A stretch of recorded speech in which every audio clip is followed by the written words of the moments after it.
Une pratique ancienne et spectaculaire. La peine de mort existe en France depuis le Moyen Âge. Pendant des siècles, elle est considérée comme une sanction légitime pour punir les crimes les plus graves. Les exécutions sont souvent publiques et spectaculaires. Pendaison, décapitation à la hache ou à l'épée, bûcher, écartèlement.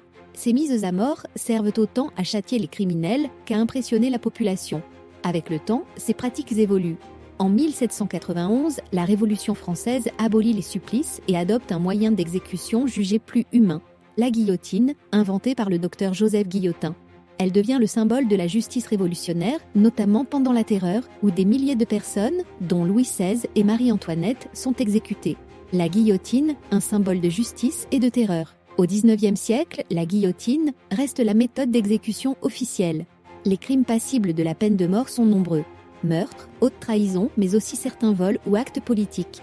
Les exécutions ont lieu en public, souvent place de la Roquette à Paris. Mais peu à peu, l'opinion publique évolue. Des écrivains comme Victor Hugo dénoncent la peine de mort dans des œuvres comme Le dernier jour d'un condamné. L'idée que la justice peut se tromper commence aussi à inquiéter.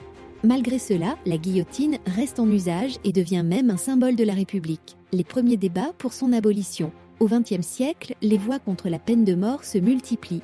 Des erreurs judiciaires, comme l'affaire Seznec ou l'affaire Dominici, font douter de l'infaillibilité de la justice. En 1939,